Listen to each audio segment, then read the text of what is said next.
മനുവേട്ട, നമ്മുടെ മോള്. ബോധം തെളിഞ്ഞപ്പോൾ ആദ്യം മനുവിനെ നോക്കി അല്ലി അതാണ് ചോദിച്ചത്.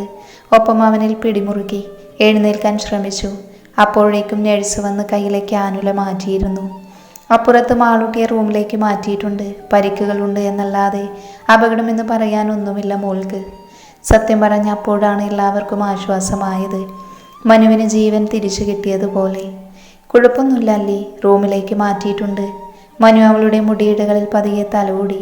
അല്ലി വിതുമ്പലോട് അവൻ്റെ നെഞ്ചിലേക്ക് അമർന്നു. നമ്മുടെ മോള് മനുവേട്ട. അവൾ ഏങ്ങി കരയാൻ തുടങ്ങി. അവളിപ്പോഴും ഷോക്കിൽ നിന്ന് നോർമലിലേക്ക് വന്നിട്ടില്ല എന്ന് ഡോക്ടർ പറഞ്ഞത് ഓർമ്മ വന്നു മനുവിന്. ഇപ്പോൾ അവളെ അത്രയേറെ ശ്രദ്ധിക്കണം. അതിനിപ്പോൾ ഒന്നും ഉണ്ടായില്ലല്ലോ. വാ, നമുക്ക് മോളെ പോയി കാണാം. മനു അല്ലിയെ പിടിച്ചെഴുന്നേൽപ്പിച്ച് ക്യാഷ്വാലിറ്റിയിലേക്ക് പുറത്തിറങ്ങിയപ്പോൾ കാണുന്നത് അവിടേക്ക് വരുന്ന വിവേകിനെയും മറ്റൊരു പെൺകുട്ടിയെയുമാണ്. മോൾക്ക് എങ്ങനെയുണ്ട് മനു? വിവേക് മനുവിനെ ആദിയോടെ നോക്കി. ഒപ്പം തന്നെ മനുവിൻ്റെ കയ്യിൽ വാടി തളർന്നു കിടക്കുന്ന അല്ലിയിലേക്ക് നോട്ടം ചെന്നെത്തി നിന്നു. ഇപ്പോൾ കുഴപ്പമില്ല വിവേക്, റൂമിലേക്ക് മാറ്റിയിട്ടുണ്ട്, വരൂ. മനു അവരെയും കൊണ്ട് നേരെ റൂമിലേക്ക് പോയി. വിവേകിന് പിന്നാലെ പരിങ്ങലോടെ ചാരു ചെന്നു. അല്ലി തന്നെ നോക്കിയിട്ടില്ല. അങ്ങനെയൊരു അവസ്ഥയിൽ എല്ലാവരിലെന്നറിയാവുന്നത് കൊണ്ട് ചാരു വിവേകിന് പിന്നാലെ നടന്നു. അല്ലിയെ ഒരുപാട് സ്നേഹിക്കുന്ന ആളാണ്. അല്ലിയെ ചേർത്ത് പിടിച്ച് നടക്കുന്ന മനുവിനെ കാണി ചാരു മനുവിനെ കുറിച്ചോർത്തു. ഒപ്പം കണ്ണുകൾ തൻ്റെ മുൻപിൽ നടക്കുന്നവനിലേക്ക് നീണ്ടു. ആ കണ്ണുകൾ അല്ലിയിൽ തന്നെയാണ് എന്നത് എവിടെയോ ഒരു വേദന നിറച്ചു. റൂമിൽ ചെല്ലുമ്പോൾ അമ്മ മാളൂട്ടിയെ നെഞ്ചോടെ ചേർത്ത് പിടിക്കുന്നുണ്ട്. ദേഹമാകെ വേദന കൊണ്ട് മാളൂട്ടി കരയുന്നുമുണ്ട്. അല്ലി മനുവിൽ നിന്ന് അകന്നു മാറി കുഞ്ഞിനെ വാരിയെടുത്ത് മുഖമാകെ ഉമ്മ വെച്ചു. മാളൂട്ടിക്ക് വന്നമ്മ. പൊട്ടിയ ചുണ്ട് പിളർത്തി കരയുന്ന മാളൂട്ടിയെ കാണി അല്ലിയും കരഞ്ഞുപോയി. മനുവിൻ്റെ കണ്ണുകൾ നിറഞ്ഞു. ചാരുവും വിവിയും മാറി നിന്നു. വിവേക് മനുവിൻ്റെ തോളിൽ തട്ടി ആശ്വസിപ്പിച്ചു. ദൈവാദിനം കൂടെയുണ്ട് മനു, മറ്റൊന്നും സംഭവിച്ചില്ലല്ലോ. വിവേക് മനുവിനെ ചേർത്ത് പിടിച്ചു. മനുവിന് അതൊരു ആശ്വാസമായിരുന്നു. ആസിഫും ഭാര്യയും കുറച്ചു മുൻപേ വന്നു പോയിരുന്നു. അവരുടെ ഉപ്പ വീട്ടിൽ വയ്യാതെ കിടക്കുകയാണ്. അതുകൊണ്ട് തന്നെ അധിക നേരം തൻ്റെ അരികിൽ നിൽക്കാൻ കഴിഞ്ഞില്ല. ഓഫീസിലുള്ളവരാണെങ്കിൽ രാത്രിയായിരിക്കും വരിക. വിവരമറിഞ്ഞ പാടെ എല്ലാവരും വിളിച്ചന്വേഷിച്ചതാണ്. ഇത് അപ്പോഴാണ് വിവേകിൻ്റെ ഒപ്പമുള്ള ചാരുവിലേക്ക് മനുവിൻ്റെ ശ്രദ്ധ തിരിഞ്ഞത്. അല്ലിമോളെ ചേർത്ത് പിടിച്ചിരിക്കുകയാണ്. ആശയും അമ്മയും കൂടെ തന്നെയുണ്ട്. സ്കൂളിൽ ഞങ്ങളുടെ കൂടെ വർക്ക് ചെയ്യുന്നതാണ് മനു, ചാരു ടീച്ചർ. വിവേക് ചാരുവിനെ മനുവിന് പരിചയപ്പെടുത്തി. അവൾ പുഞ്ചിരിയോടെ അവനെ നോക്കി. മനു ചിരിക്കുന്നുണ്ട് എങ്കിലും കണ്ണുകൾ നിറഞ്ഞു വരുന്നത് കാണി വിവി അവനെ ചേർത്ത് പിടിച്ചു. വിഷമിക്കില്ലേ മനു, നീ ഇങ്ങനെ? വിവി എന്ത് പറഞ്ഞ് ആശ്വസിപ്പിക്കണമെന്നറിയാതെ പതറി. എനിക്കാണെങ്കിൽ കുഴപ്പമില്ല വിവി, ഇതെൻ്റെ മോള്. എന്തോരം വേദന സഹിക്കുന്നുണ്ടാവും പാവം എൻ്റെ മോള്. മനു വിങ്ങിപ്പോയി. വിവി അവനെ ആശ്വസിപ്പിച്ചു. നേരം വൈകുന്നത് കാരണം വിവേകും ചാരുവും കൂടെ ഹോസ്പിറ്റലിൽ നിന്ന് ഇറങ്ങിയിരുന്നു. സമയം നോക്കുമ്പോൾ സന്ധ്യ കഴിഞ്ഞിരുന്നു. ഇനി ബസ് സ്റ്റോപ്പിൽ നിന്ന് ചാരുവിൻ്റെ വീടിനടുത്തേക്കുള്ള ബസ് കിട്ടില്ല. ഇനിയിപ്പോൾ എന്ത് ചെയ്യും ടീച്ചറെ? ബസ് ഉണ്ടാവില്ല എന്നറിഞ്ഞ വിവേക് അവളെ സംശയത്തോടെ നോക്കി.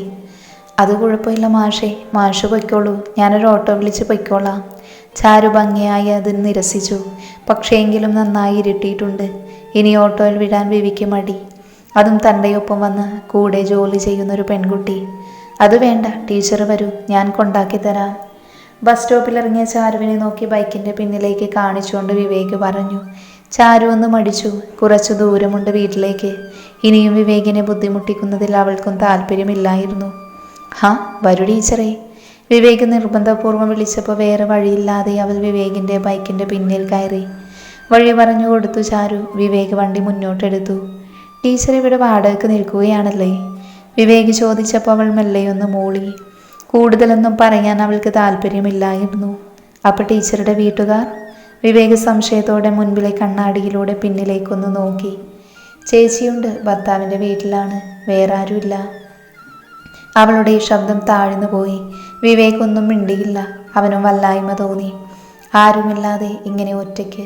അവനിൽ നിന്നൊരു നെടുവീർപ്പുയർന്നു. ഇനി കൂടുതലൊന്നും ചോദിക്കല്ലേ എന്നുള്ള പ്രാർത്ഥനയിലായിരുന്നു ചാരു. ഇരുവർക്കുമിടയിൽ മൗനം തളം കെട്ടിക്കിടന്നു. ചാരുവിൽ പലതരം ചിന്തകൾ കടന്നുപോയി. അവളുടെ കണ്ണുകൾ പതിയെ ഈറനായി. വീടിൻ്റെ ഓരോരത്തേക്ക് ബൈക്ക് കയറിയപ്പോൾ ഇവിടെ നിർത്തിയാൽ മതിയെന്ന് ചാരു പറഞ്ഞുകൊണ്ട് പതിയെ സാരി ഒന്നൊതുക്കിക്കൊണ്ട് അവൾ ഇറങ്ങി. വീട്ടിൽ കയറുന്നില്ല മാഷേ, ഒരു ചായ കുടിച്ചിട്ട് പോകാം.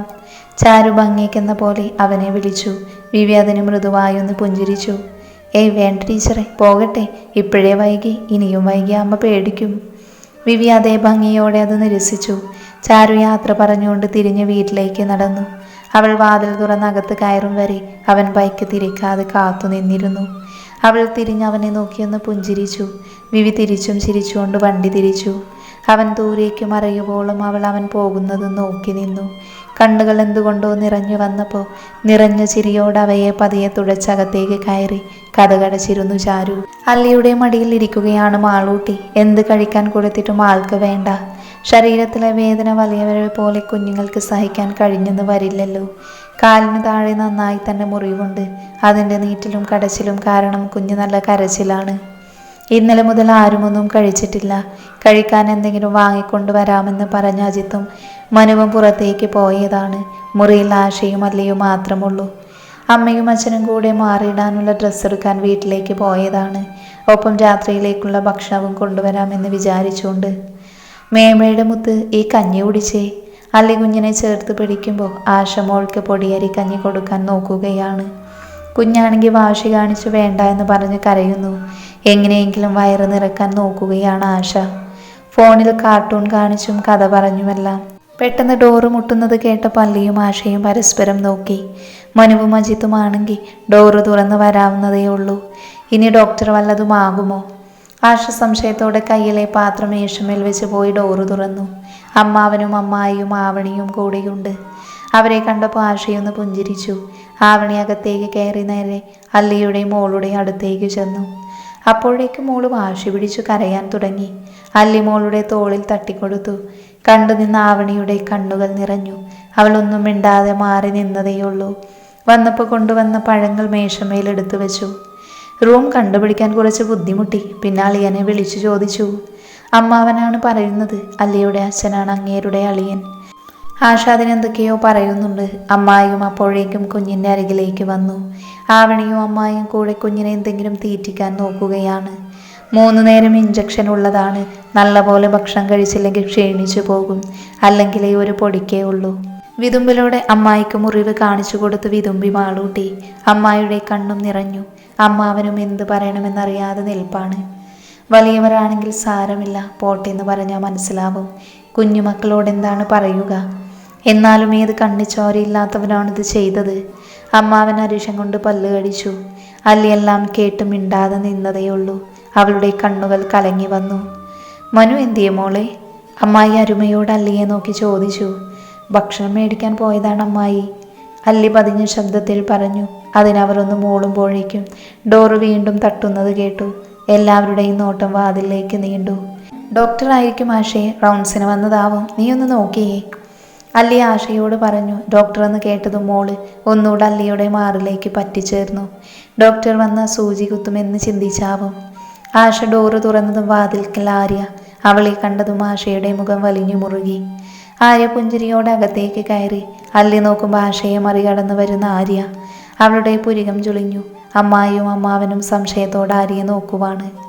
ആര്യയുടെ വില കൂടിയ സ്പ്രേയുടെ മണം ആ മുറിയാകെ പടർന്നു. അല്ലിക്ക് തലവേദനിക്കുന്നത് പോലെ അസ്വസ്ഥമായി. അമ്മാവനും അമ്മായിയും ആവണിയും ആര്യയെ ഒന്ന് നോക്കി.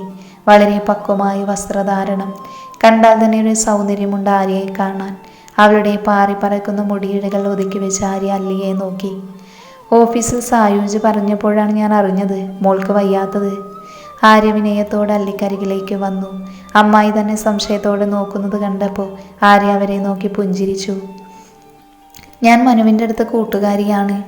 ആര്യയുടെ സ്വയം പരിചയപ്പെടുത്തുള്ള കേട്ടപ്പോൾ അല്ലി മുഖം തിരിച്ചു. ആവണി അല്ലിയുടെ മുഖഭാവം നോക്കുകയായിരുന്നു. തൻ്റെ ഒറ്റ കൂട്ടുകാരിയുടെ മുഖമൊന്ന് മാറിയ അവൾക്ക് മനസ്സിലാക്കുമായിരുന്നു. ഇപ്പോഴെങ്ങനെയുണ്ട് മോൾക്ക്? ആര്യ കട്ടിലിൻ്റെ ഓരത്തായി വന്നിരുന്നുകൊണ്ട് ചോദിച്ചു. ആര്യ കണ്ടില്ലേ മോളെ, പിന്നെ ചോദിക്കാൻ എന്തിരിക്കുന്നു? അല്ലി എടുത്തടിച്ചതുപോലെ തന്നെ മറുപടി കൊടുത്തു. ആര്യയുടെ മുഖം വിളറിപ്പോയി. കേട്ടു നിന്ന് അമ്മാവൻ്റെയും അമ്മായിയുടെയും മുഖം ചുളിഞ്ഞു. ആവണിക്ക് മനസ്സിലായി ഇപ്പം എന്തുകൊണ്ടാണ് അല്ലിയുടെ മുഖം മാറിയതെന്ന്. ആര്യ അത്ര നല്ലവളല്ല എന്നുറപ്പായി ആവണിക്ക്. മനു എവിടെ അല്ലി? ആര്യ പതർച്ചു മാറ്റി പുഞ്ചിരിച്ചു. അല്ലി അവളെ തറപ്പിച്ചൊന്ന് നോക്കി. അല്ലിക്കാകെ ദേഷ്യം വരുന്നുണ്ടായിരുന്നു. അല്ലെങ്കിലും മനസ്സ് അസ്വസ്ഥമാണ്. അതിനിടക്കാണ് ഇങ്ങനെ ഇഷ്ടമില്ലാത്തവർ കയറി വരുന്നത്, അതും മനഃപൂർവ്വം. ഞാനിവിടെ ഉണ്ട് ആര്യ. പിന്നിൽ നിന്ന് കേട്ട ശബ്ദത്തിൽ എല്ലാവരും ഞെട്ടലോടെ തിരിഞ്ഞു നോക്കി. കയ്യിൽ കവറുമായി മനുവും അജിത്തും. ഇരുവരുടെയും മുഖം ചുവന്നിരിക്കുന്നു. ആര്യയൊന്ന് പതറി. അവൾ തൻ്റെ മുഖത്തെ വിളർച്ച മറച്ചു പിടിച്ച് അവരെ ഭംഗിയായി നോക്കി പുഞ്ചിരിച്ചു. നീ എപ്പോൾ വന്നു? തികച്ചും സൗമ്യമായി തന്നെയാണ് മനു ആര്യയെ നോക്കിയത്. എന്നാലും അവൻ്റെ മുഖത്ത് തന്നെ കണ്ടപാടെയുണ്ടായിരുന്ന ദേഷ്യമാണ് അവളുടെ മനസ്സിലത്രയും. അവളിപ്പോൾ വന്നുള്ളൂ മനുവേട്ട. അല്ലിയാണ് മറുപടി പറഞ്ഞത്. ആര്യയൊന്നും മിണ്ടാതെ മനുവിനെ തന്നെ നോക്കി. ഒരു മര്യാദ എന്ന മട്ടിൽ മാത്രം ചോദിച്ചതാണ് അവൻ എന്നുള്ളത് ഉറപ്പാണ്. കാരണം പിന്നെ അവൻ്റെ ചെയ്തികളിൽ ഞാനൊരാൾ അവിടെ ഇല്ലെന്ന മട്ടിലാണ് മനുവേട്ടൻ്റെ പ്രവൃത്തി. ആര്യയോർത്തു. അമ്മാവനോടും അമ്മായിയോടും സംസാരിക്കുകയാണ് മനു. അവരെന്തൊക്കെയോ ചോദിക്കുന്നുണ്ട്. അതിനൊക്കെ മറുപടിയും പറയുകയാണ്. നിങ്ങളെന്നാ കഴിക്കും മക്കളെ, ഞാൻ നോക്കാം മോളെ. മാളൂട്ടി അല്ലിയുടെ കയ്യിൽ നിന്ന് അമ്മായി വാങ്ങിച്ച് മടിയിലിരുത്തി. മാളൂട്ടി അവളുടെ മടിയിൽ കിടന്നുറക്കം പിടിച്ചു വരികയായിരുന്നു. കൈമാറിയെടുത്തപ്പോൾ കുഞ്ഞിപ്പെണ്ണ് ചിണുങ്ങാൻ തുടങ്ങി. ചെല്ലു മോളെ, അല്ലിയെ നോക്കി അമ്മായി പറഞ്ഞപ്പോൾ അല്ലി എണീറ്റ് മനു കൊണ്ടുവന്ന കവറിലെ സാധനങ്ങൾ പാത്രത്തിലേക്ക് വിളമ്പി. അമ്മാവനപ്പോഴേക്കും അജിത്തിനെ കൊണ്ട് പുറത്തേക്ക് എന്തോ ആവശ്യത്തിന് പോയിരുന്നു. ആശയും ആവണിയും തമ്മിൽ എന്തൊക്കെയോ സംസാരിക്കുകയാണ്. ആര്യ കഴിച്ചു കാണുമല്ലോ അല്ലേ? ഭക്ഷണം വീതം വയ്ക്കുന്ന അല്ലിയെ തിരിഞ്ഞ് ആര്യയെ നോക്കി. ആര്യ കഴിച്ചുവെന്ന് പറഞ്ഞു.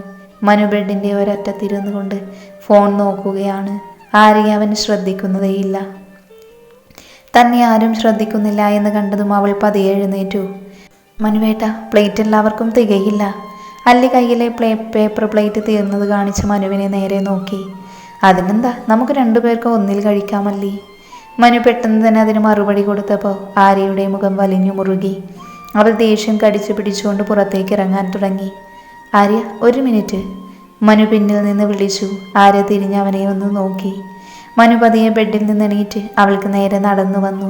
കയ്യിലൊരു ഫോട്ടോ അവൾക്ക് നേരെ കാണിച്ചു. എൻ്റെ കുഞ്ഞിനെ ഇടിച്ച കാറ് കാണണ്ടേ ആര്യക്ക്? ഞങ്ങൾ അയാളെ കണ്ടുപിടിച്ചു. വല്ലാത്ത ഭാവമായിരുന്നു മനുവിനപ്പോൾ. ആര്യ തരിച്ചു നിന്നുപോയി. അവൻ ഗ്യാലറിയിൽ നിന്നൊരു ചുമന്ന കാറിൻ്റെ ചിത്രം കാണിച്ചു. ഒപ്പം അതിൻ്റെ നമ്പർ പ്ലേറ്റ് സൂം ചെയ്ത് കാണിച്ചു കൊടുത്തു. അതല്ല, മറ്റൊരു തമാശ. മനു അത് പറഞ്ഞുകൊണ്ട് ആര്യ ഹോസ്പിറ്റലിലേക്ക് വന്ന് കാറിൽ നിന്ന് വന്നിറങ്ങിയ ഫോട്ടോ കാണിച്ചു. ഇത് നീ വന്നിറങ്ങിയപ്പോൾ അജിത്ത് സംശയം തോന്നി എടുത്തതാണ്. മനു കൂട്ടിച്ചേർത്തു. ആര്യയുടെ മുഖത്ത് വിയർപ്പ് തുള്ളികൾ പൊടിഞ്ഞു തുടങ്ങി. മനുവിനെ നോക്കാതെ അവൾ മുഖം കുനിച്ച് നിന്നതേയുള്ളൂ. മനു ആ ഫോട്ടോയുടെ നമ്പർ പ്ലേറ്റും സൂം ചെയ്തു. രണ്ടും ഒന്ന് തന്നെ. ആര്യ ഉമിനീറിറക്കിപ്പോയി. എൻ്റെ കുഞ്ഞിനെ നീയാ നോവിച്ചത്. മനുവിൻ്റെ ശബ്ദം മാറി. ആര്യ പകപ്പോട് അവൻ്റെ കണ്ണുകളിലേക്ക് നോക്കി. ചുവന്നു കലങ്ങിയ കണ്ണുകൾ. ആര്യക്കത് കാണെ പേടിയായി. മനു അങ്ങനെ ദേഷ്യപ്പെടുന്ന പ്രകൃതക്കാരനല്ല. എപ്പോഴും ശാന്തമായ മുഖം, പെരുമാറ്റം, അതാണ് എപ്പോഴും ആര്യയെ ആകർഷിച്ചിരുന്നതും. പക്ഷേ മുൻപൊരിക്കൽ അവൻ ദേഷ്യപ്പെട്ട് കണ്ടിട്ടുള്ളൂ. അത് തന്നെ ഒരാൾ ശല്യം ചെയ്തപ്പോൾ ചോദിക്കാൻ ചെല്ലാൻ പോയപ്പോഴാണ്. അന്ന് അയാളെ കൊന്നില്ല എന്നേ ഉള്ളൂ. അധികം ദേഷ്യം വരാത്ത ആൾക്ക് ദേഷ്യം വന്ന അയാൾ അപകടകാരിയാണ്, കൊടും അപകടകാരി. അതേ ഭാവമാണ് മനുവിനിപ്പോൾ. അന്നത്തെ അതേ പകമുഖത്തുണ്ട്. സ്നേഹിച്ചവർക്ക് വേണ്ടി ജീവൻ വരെ കൊടുക്കുന്നവനാണ്. ഒരിക്കൽ അത് നന്നായി അറിഞ്ഞതുമാണ്. ആർക്കൊന്നും പറയാൻ കഴിയാതെ നിന്നുപോയി അവൾ. നീ ഇപ്പോൾ പോയിക്കോ, പക്ഷെ നിന്റെ മറ്റവനില്ലേ ജോസഫ്, അവനോട് പറഞ്ഞോ നോക്കിയിരുന്നോളാൻ. കരുതി വെച്ചിട്ടുണ്ട് ഞാൻ, പലിശയടക്കം. മനു അവളെ നോക്കി അത്രയും പറഞ്ഞുകൊണ്ട് വാതിൽക്കൽ നിന്ന് അവളെ പുറത്തേക്ക് തള്ളി. ഡോറ് വലിച്ചടച്ചു. ആര്യ അടികിട്ടിയതുപോലെ നിന്നുപോയി. അവൾ പകപ്പോടെ ചുറ്റും നോക്കി. ആരെങ്കിലും കണ്ടോ എന്ന്, ആരെങ്കിലും കേട്ടോ തങ്ങളുടെ സംഭാഷണമെന്ന്? ഇല്ല, ആരും അടുത്തില്ല. അവൾ കയ്യിലെ കർച്ചീഫ് കൊണ്ട് പരിഭ്രമത്തോടെ മുഖമൊന്നൊപ്പിക്കൊണ്ട് ധൃതിയിൽ പുറത്തേക്ക് നടന്നു. അടുക്കളയിൽ രാത്രിയിലേക്കുള്ള ഭക്ഷണം ഉണ്ടാക്കുമ്പോഴാണ് ഫോൺ റൂമിൽ നിന്ന് ബെല്ലടിക്കുന്ന ശബ്ദം ചാരു കേൾക്കുന്നത്. ഈ നേരത്ത് ഇതാരാണ്? അവൾ സംശയത്തോടെ റൂമിലേക്ക് വന്ന് നോക്കി. ചേച്ചിയാണ്. അവൾ പുഞ്ചിരിയോടെ ഫോൺ എടുത്തു. പക്ഷേ അപ്പുറത്ത് നല്ല കരച്ചിലാണ്. ചാരുവിനാകെ വല്ലാതെയായി. ചേച്ചിക്ക് അയാൾ ഡിവോഴ്സ് ചെയ്തൂടെ? ചാരു സഹികെട്ട് ശബ്ദം താഴ്ത്തി ചോദിച്ചു പോയി.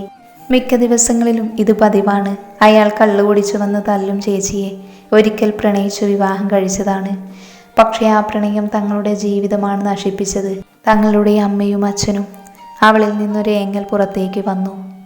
ഇപ്പോൾ ഏതോ ഒരു ആര്യക്കൊപ്പമാണ് പൊറുതി മോളെ. വീട്ടിലേക്ക് വരാറില്ല. ഇന്നലെ ആരെയോ കൊല്ലാൻ നോക്കാൻ കൊട്ടേഷൻ കൊടുത്തിരുന്നു അവൾ. എല്ലാം കൂടെ കേട്ടിട്ട് എനിക്കിന് വയ്യ അയാളെ സഹിക്കാൻ. നിന്നെ കാണണമെന്ന് പറഞ്ഞതിന് ഒരുപാട് തല്ലി അയാൾ എന്നെ. ചേച്ചി വിവരങ്ങളോട് പറഞ്ഞതും ചാരുവിൻ്റെ രക്തം തിളച്ചുപോയി. ചേട്ടൻ്റെ സ്ഥാനമാണ്, പക്ഷെ അയാളെ കാണുന്നതേ വെറുപ്പാണ്. അപ്പോഴേക്കും ആരോ ഡോറ് മുട്ടുന്ന ശബ്ദം കേട്ടു. അവൾ സംശയത്തോടെ ഫോൺ ചെവിയിൽ നിന്ന് മാറ്റി ഹാളിലേക്ക് നടന്നു. മെയിൻ ഡോറിനിടയിലൂടെ ഒരു ഹോളുണ്ട്. അതിലൂടെ നോക്കിയ ആരാണ് അപ്പുറത്ത് എന്ന് കാണാം. പുറത്ത് നിൽക്കുന്ന ആളെ കണ്ടതും ചാരു പകച്ചുപോയി. ജോസഫ്. അയാൾ സിഗരറ്റ് വലിച്ചൂതി താൻ ഡോറ് തുറക്കുന്നതും കാത്തു നിൽക്കുകയാണ്.